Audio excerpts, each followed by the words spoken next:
नमस्ते, मेरा नाम शुभम है और आप मुझे ब्रेन ऑफ बिहार पे देख रहे हैं। एक बहुत बड़ा अपडेट है क्यूसब से रिलेटेड, जिसकी सुनवाई एनसीएलटी के ट्रिब्यूनल में चल रही थी। उसका ऑर्डर आ चुका है और ऑर्डर में वही हुआ है जो होना था।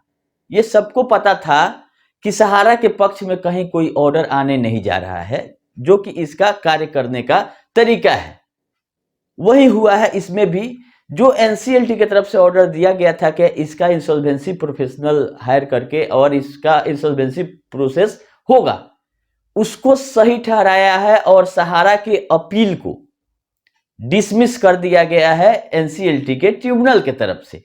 इसका मतलब यही हुआ कि अब इंसॉल्वेंसी प्रोसेस शुरू हो जाएगा क्यूसब से रिलेटेड।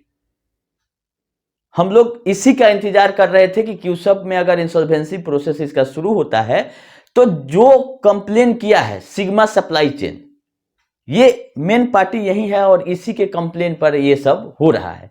और ये एक पार्टी थी आपका बीच का काम करती थी, जैसे क्यूसब प्रोडक्ट बेचती थी तो ये हैंडलिंग का काम करती थी बीच में प्रोडक्ट के इनको, और उसका पैसा कुछ ये 1.5 करोड़ के आसपास नहीं दिए, जिसके चलते वो नोटिस किया। नोटिस करने के बाद भी नहीं दिए तो वो एनसीएलटी चली गई, क्योंकि 1 करोड़ से ज्यादा का क्लेम अगर आपका है तो एनसीएलटी जा सकते हैं। और विथ ब्याज 4 करोड़ का मात्र मैटर था और सहारा वहीं अपना मैनिपुलेशन करने का पूरा कोशिश की, पूरा डाटा को मैनिपुलेट करके वहां पे अथॉरिटी के पास भी और एनसीएलटी ट्रिब्यूनल में भी कोशिश किया गया झूठ को सच बनाने का, लेकिन हुआ नहीं, क्योंकि नकल के लिए भी अकल की जरूरत होती है। तो नट सेल में आप लोग जानिए कि ये 19 पेज का ऑर्डर अपलोड हो गया है साइट पर एनसीएलटी के ट्रिब्यूनल में। इसमें ये हुआ यही है कि उसका पैसा बकाया था और उन्होंने पेमेंट नहीं किया, बोला कि ये मेरा माल रोक लिया था और मेरे गोडाउन से माल इन्होंने 2 करोड़ 65 लाख का बेच लिया, जिसके चलते हम इनके अकाउंट में एंट्री मार दिए थे जून 2016 में ही। लेकिन एक्चुअल जो डिस्प्यूट का जब बात आया तो उसमें खुलासा हुआ कि सितंबर में डिस्प्यूट हुआ था। जून में एंट्री इन्होंने कर दिया है 2 करोड़ 65 लाख का इसके नाम पर डेबिट, और डिस्प्यूट शुरू हुआ सितंबर 2016 में। तो मतलब आप डिस्प्यूट शुरू होने के पहले ही कैसे अकाउंट डेबिट कर दिए? तो ये सब बनावटी डाटा बनाया गया है सहारा की तरफ से, लेकिन ये सब कहीं काम नहीं आ रहा है। हर एक जगह इसका पर्दा हट जा रहा है जो कि ये क्या किया है। तो यहां भी यही हुआ है कि तुम फर्जीवाड़ा करते आए हो और इसमें भी फर्जीवाड़ा तुम कर रहे हो ऐसा कि जिसपे विश्वास नहीं किया जा सकता है, कि कभी कोई लेजर कभी कोई लेजर। वहां भी 2 तरह का लेजर पोस्ट किया गया है। पहले लेजर में कोई एंट्री नहीं था, बाद वाला लेजर में ये एडजस्टमेंट करके दिया गया कि सर ये लेजर है, पिछला लेजर में टैली से ईआरपी और सैप करने में हमसे गलती हो गया था, छूट गया था। तो कुछ करने का इसको मतलब चोरी करने का भी सही से ढंग नहीं है इसके मैनेजमेंट को। जो लोग आके पुल बांध रहे हैं बड़ाई का, तो उसका प्रमाण इसमें लिखा हुआ है कि अपना लायबिलिटी नहीं देना पड़े, इसीलिए मन गढ़ंत कहानी अपने बना के ये कोशिश ये कर रहे हैं कि 4 करोड़ नहीं देना पड़े। लेकिन इंसॉल्वेंसी प्रोसेस को आगे बढ़ाने का आदेश आ गया है। अब इसमें इंसॉल्वेंसी प्रोफेशनल में अगर आगे केस बढ़ता है तो इसमें जितने भी क्रेडिटर इसके होंगे सबको बुला के पेमेंट किया जाएगा। हम आगे इसका प्रक्रिया बताएंगे कि क्या होने वाला है। लेकिन 26 तारीख को ये ऑर्डर अपलोड हुआ है, 26 नवंबर 2024 को। 45 दिन के अंदर अगर इस ऑर्डर को भी अपील में जाना रहता है तो इसको चैलेंज किया जा सकता है माननीय सुप्रीम कोर्ट में। एक रास्ता ये है सहारा को बचने के लिए, क्योंकि इसके पास जो वकील हैं उनका भी खर्चा पानी इसी से निकलना है। और दूसरा रास्ता है कि 4 करोड़ दे के और मामला रफा दफा करके इनसे सिग्मा सप्लाई चेन से ले लिया जाएगा कि हमको कोई आपत्ति नहीं है, एनसीएलटी में क्यों जा रहे हैं, अपना 4 करोड़ लेके पीछा छोड़ो। ये 2 ऑप्शन सहारा के पास बचा हुआ है। अब ये देखना है कि किस में जाती है, क्योंकि दुमुहा सांप है, इधर से डसती है कि इधर से डसती है। तो ये डसने वाली है। अब देखिए किधर से डसती है। पैसा तो लोगों का आराम से नहीं देगी। अगर ये दोनों में से कोई नहीं होता है तो तीसरा यही होगा कि इंसॉल्वेंसी प्रोफेशनल इसके एसेट से रिकवरी करके जितने क्रेडिटर होंगे सिग्मा सप्लाई चेन के अलावा भी, जैसे कि हम लोग का क्यूसब में पैसा है, उन लोगों को भी पैसा वितरित किया जाएगा बजाते सिस्टमेटिक तरीके से। उसकी पूरी जानकारी हमारे चैनल पे आएगी फ्री ऑफ कॉस्ट, कहीं आपको जाने की जरूरत नहीं है। या अगर सुप्रीम कोर्ट में भी अपील दायर हो जाता है तो भी हम बताएंगे।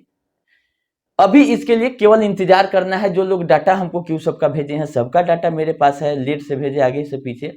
लेकिन अगर इंसॉल्वेंसी प्रोफेशनल इसमें आगे बढ़ते हैं तो हम लोग उसके लिए अलग से जूम मीटिंग करके सबको समझा देंगे कि कैसे कैसे क्या करना है पैसा पाने के लिए। फिलहाल अभी कम से कम 45 दिन इंतजार करना होगा कि इस ऑर्डर के अगेंस्ट में सहारा क्या करती।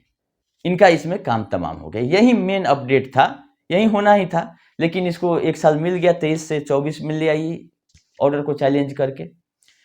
ये रहा क्यूसॉफ्ट से अपडेट। दूसरा, सहारा लाइव का भी हियरिंग 14 तारीख को हुआ था, 14 नवंबर को, तो उसका ऑर्डर अपलोड हुआ है। फिर अगला डेट 11 दिसंबर 2024 को रखा गया है।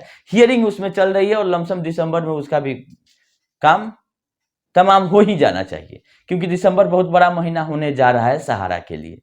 ये रहा 2 अपडेट। तीसरा, 2 दिसंबर को ही नागेंद्र कुशवाहा जी का जो रीट एप्लीकेशन उसका टेंटेटिव डेट दिखा रहा है। अब देखिए सुनवाई होता है कि नहीं होता है। टेंटेटिव डेट सहारा सेबी में टैग था मामला, तो सहारा सेबी का टेंटेटिव नहीं दिखा रहा है। अब हो सकता है कि अलग से उसको क्यों कंप्यूटर ले लिया है ऑटोमेटिक बाय डिफॉल्ट। तो अगर या एक्चुअल लिस्टिंग होने जा रहा है, ये सब समय बताएगा, 1-2 दिन में ये पता चल जाएगा। उधर आपका जो शुक्ला जी, नीरज जी और चतुर्वेदी जी के द्वारा लगाया गया है PIL, उसका भी 5 दिसंबर दिखा रहा है अभी भी पोर्टल पे।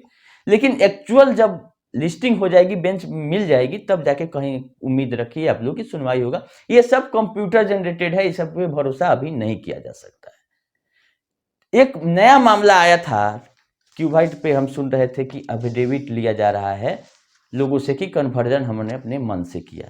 तो हम उन लोगों को ये सलाह देना चाहते हैं कि अभी कोई एफिडेविट कुछ लिख पढ़ के देने की जरूरत नहीं है। अगर कुछ सहारा को लेना होगा रिटेन में, तो वो भी रिटेन में हम लोगों से मांगे, जमाकर्ता से मांगे कि ये चीज आपको देना है।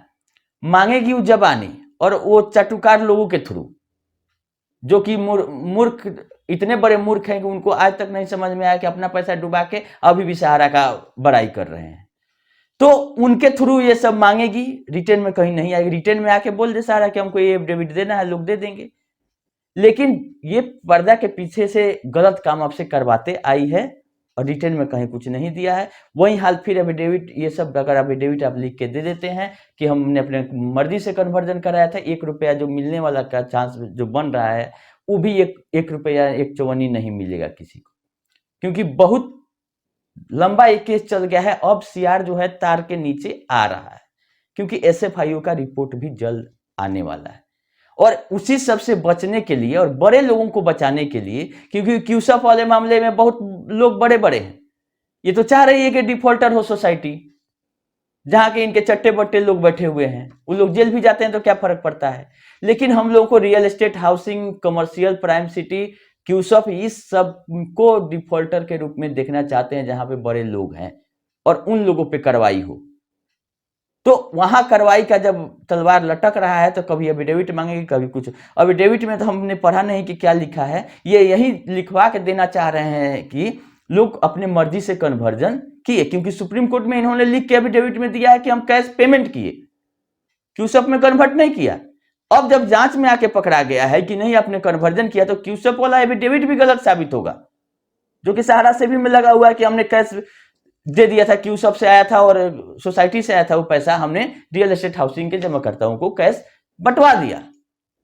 वो एफिडेविट गलत साबित हो जाएगा अगर कन्वर्जन भी प्रूफ हो जाता है कि आपने पैसा नहीं देके कन्वर्जन किया। इसी से बचने के लिए ये सब तिक्रम लगाया जाता है। तो कहीं कोई एफिडेविट हम जमाकर्ताओं को भी बोलेंगे, या खासकर एजेंट लोगों को, क्योंकि अभी भी आपके पास अगर 5-10% भी दिमाग हो तो ये सब काम नहीं करें, क्योंकि अब जब चारों तरफ से केस जब खत्म होने के कगार पे है, लोगों का भुगतान जो मिलना होगा वो मिलेगा। अब फिर एक नया चीज आप कर दीजिएगा तो फिर पैसा चला जाएगा जहां जा रहा था। ये तो यही चाह रहे हैं कि किसी तरह से सहारा से भी वाला पैसा हमारे अकाउंट में आ जाए कि हम चारों तरफ भेज दें अपना, पब्लिक को नहीं दे। पब्लिक का सहारा से भी में मात्र 2253 करोड़ सहारा क्रेडिट का था, वो CRCS को मिल चुका है।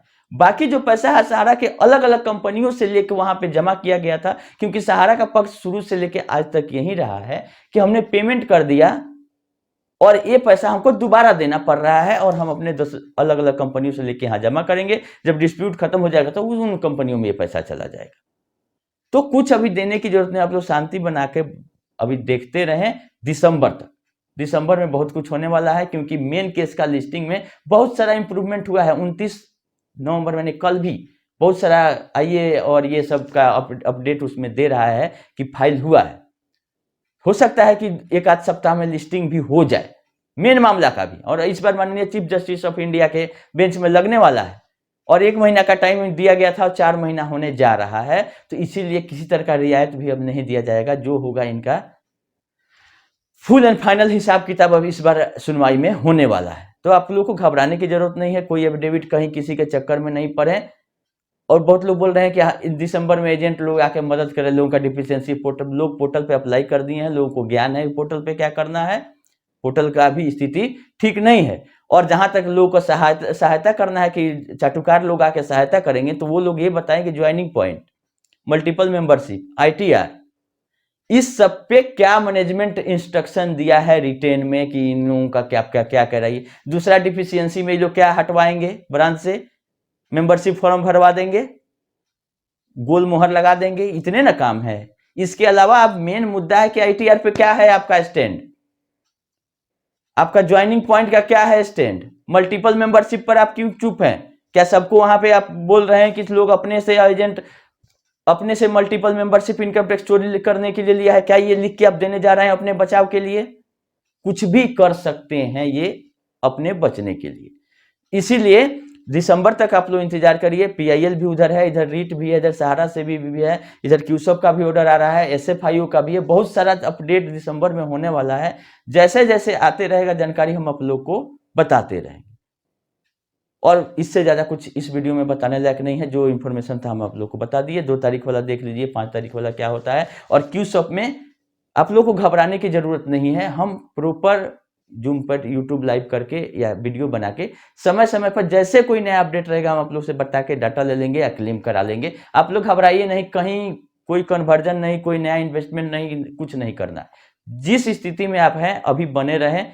चारों तरफ से चौतरफा वार इन पे अब हो रहा है, कहीं ना कहीं से इनको निकल के आके बोलना पड़ेगा। देखिए कब तक ये लोग चुप रहते हैं, नहीं तो हम लोग बुलवा देंगे। खैर अभी के लिए इतना ही, वीडियो लंबा नहीं करते हैं। बहुत दिन हो गया था, लोग सोच रहे हैं कहाँ गए कहाँ गए, कहीं गए नहीं है। जरूरी का अपडेट रहेगा तो हम रोज वीडियो बना के बता सकते हैं, लेकिन अगर जरूरी नहीं है, आलतू फालतू बात करने का ना हमको समय है, ना हम चाहते हैं कि मेरे चलते आप लोग का समय बर्बाद हो। अभी के लिए इतना ही, धन्यवाद।